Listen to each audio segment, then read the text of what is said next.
Hello दोस्तों, स्वागत है आपका पीयूष एक्सप्लेन चैनल पर। आज हम देखने वाले हैं लायर गेम एपिसोड 16।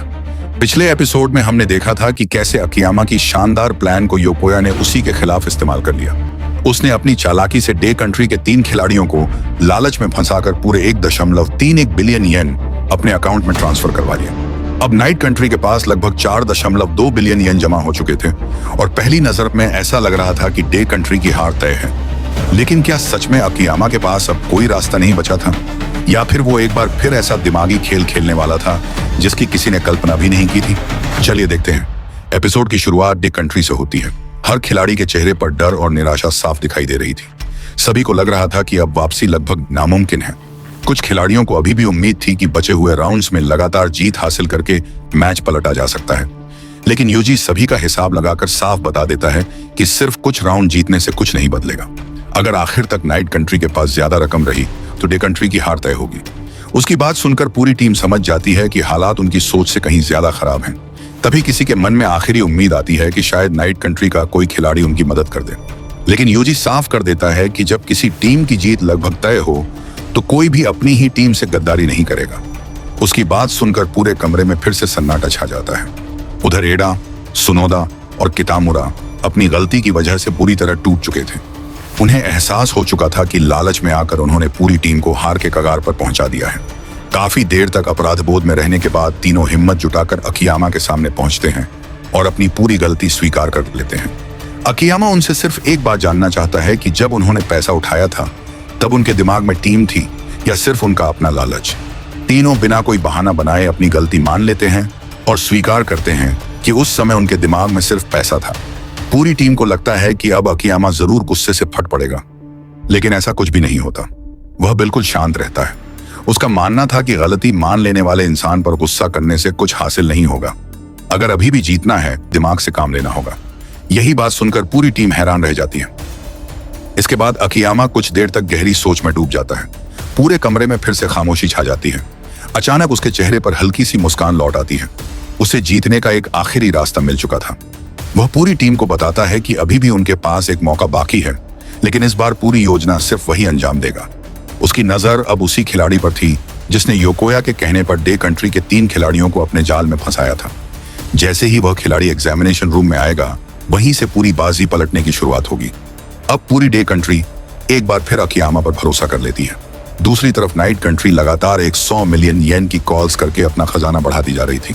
हर सफल कॉल के साथ उनका आत्मविश्वास भी बढ़ता जा रहा था और उन्हें यकीन हो चुका था कि अब डे कंट्री कभी वापसी नहीं कर पाएगी। इसी बीच 23वें राउंड की अनाउंसमेंट होती है। वही खिलाड़ी एग्जामिनेशन रूम की तरफ बढ़ता है जिसने पहले डे कंट्री के 3 खिलाड़ियों को लालच में फंसाया था। उसे देखते ही एडा, सुनोदा और कितामुरा घबरा जाते हैं, जबकि अकियामा पूरी शांति के साथ उसकी तरफ बढ़ता है। उसके चेहरे पर वही आत्मविश्वास था जो किसी बड़ी चाल चलने से ठीक पहले दिखाई देता है। लेकिन किसी ने भी नहीं सोचा था कि एग्जामिनेशन रूम के अंदर अकियामा ऐसा झूठ बोलने वाला है जिससे पहली बार पूरी नाइट कंट्री ही खतरे में पड़ जाएगी। 23वें राउंड में जैसे ही दोनों खिलाड़ी एग्जामिनेशन रूम के अंदर आमने सामने बैठते हैं, नाइट कंट्री का खिलाड़ी, उसे यकीन था कि अब डे कंट्री की हार तय है। लेकिन अकियामा बिल्कुल भी घबराया हुआ नहीं दिखता। उल्टा वह ऐसा माहौल बना देता है कि पहली बार सामने वाले खिलाड़ी को अपनी ही टीम की जीत पर शक होने लगता है। अकियामा उसे विश्वास दिलाता है कि जिन 1.9 बिलियन येन पर पूरी नाइट कंट्री भरोसा कर रही है, असल में वे पैसे एटीएम में मौजूद ही नहीं हैं। वह समझाता है कि जब डे कंट्री के 3 खिलाड़ी पैसे लेकर लौटे थे, तभी उसे समझ आ गया था कि रकम एटीएम में जमा नहीं हुई। उसी समय उसने इस कमजोरी को अपने फायदे के लिए इस्तेमाल करने का फैसला किया। इस गेम का सबसे बड़ा लूपहोल यही था कि कोई भी टीम दूसरी टीम के एटीएम का असली बैलेंस नहीं देख सकती थी। सभी सिर्फ रिकॉर्ड पर भरोसा कर रहे थे। अकियामा आगे पूरी बात इस तरह रखता है कि अगर गेम खत्म होने के बाद वह रकम गायब मिली तो रिकॉर्ड के मुताबिक उसकी पूरी जिम्मेदारी नाइट कंट्री पर आएगी, क्योंकि आखिरी बार वही रकम उनकी तरफ से निकाली गई थी। यानी सबसे पहले शक भी उन्हीं खिलाड़ियों पर जाएगा जिन्होंने पैसा निकाला था। यह सोचकर सामने वाला खिलाड़ी पूरी तरह डर जाता है। उसे समझ आ जाता है कि अगर यह बात योकोया तक पहुंची, सबसे पहले वही बलि का बकरा बनेगा। यही मौका देखकर अकियामा अपना अगला दांव चलता है। वह उस खिलाड़ी से कहता है कि अगर उसे इस मुसीबत से बचना है तो बदले में उसे योकोया की पूरी स्ट्रैटेजी बतानी होगी। डर के मारे वह खिलाड़ी सब कुछ बताने के लिए तैयार हो जाता है। इसके बाद कहानी फ्लैशबैक में चली जाती है, जहां रेस्टोरेशन गेम की पूरी सच्चाई सामने आती है। शुरुआत में सभी खिलाड़ियों ने तय किया था कि वे एक दूसरे को वोट देंगे ताकि कोई भी अकेले ताकतवर न बन सके। लेकिन तभी योकोया ने खिलाड़ियों की सबसे बड़ी कमजोरी यानी उनके लालच और कर्ज का फायदा उठाया। उसने पैसों का लालच देकर सबसे पहले एक खिलाड़ी के वोट्स खरीद लिए। बस यहीं से पूरी टीम का भरोसा टूटना शुरू हो गया। पहले राउंड के नतीजे आते ही सभी हैरान रह गए, क्योंकि उम्मीद से कहीं ज्यादा वोट्स योकोया के पास पहुंच चुके थे।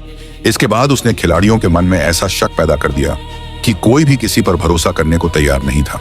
फिर उसने पैसों का लालच देकर बाकी खिलाड़ियों को भी अपनी तरफ कर लिया।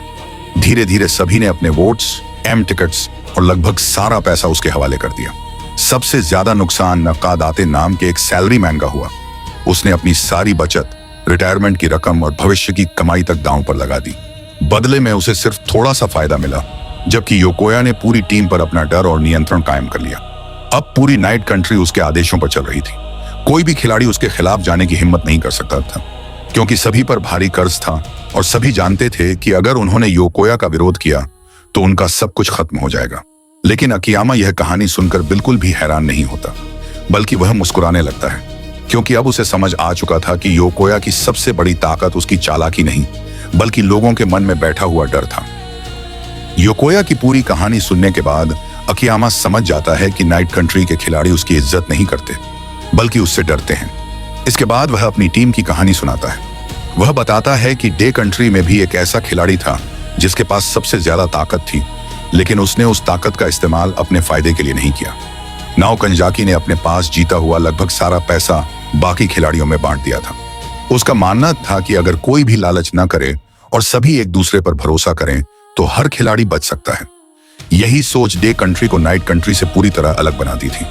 नाओ की कहानी सुनकर पहली बार नाइट कंट्री का वह खिलाड़ी अपनी गलती समझने लगता है। उसे एहसास होता है कि योकोया ने हमेशा उसका सिर्फ इस्तेमाल किया, जबकि अकियामा पहली बार उसे बचने का रास्ता दिखा रहा था। धीरे धीरे उसका मन बदलने लगता है और वह अकियामा का साथ देने का फैसला कर लेता है। एग्जामिनेशन रूम से बाहर निकलने से ठीक पहले अकियामा जानबूझकर एक 100 मिलियन येन की डाउट कॉल करता है, जबकि उसे पहले से पता था कि सामने वाले सूटकेस में कुछ भी नहीं है। जैसा उसने सोचा था, सूटकेस पूरी तरह खाली निकलता है और नियमों के मुताबिक डे कंट्री को 50 मिलियन येन का नुकसान उठाना पड़ता है।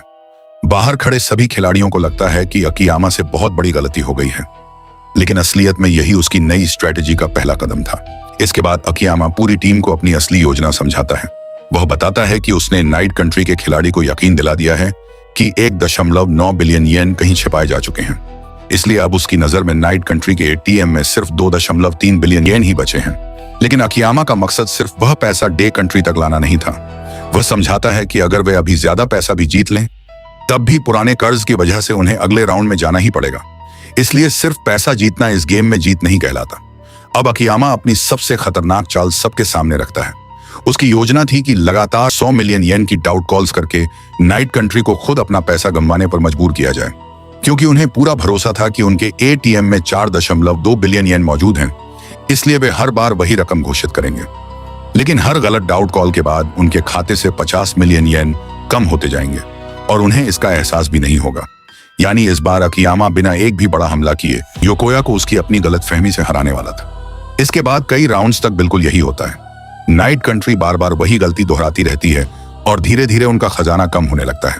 दूसरी तरफ योकोया को जरा भी शक नहीं होता, क्योंकि बाहर से सब कुछ बिल्कुल सामान्य दिखाई दे रहा था।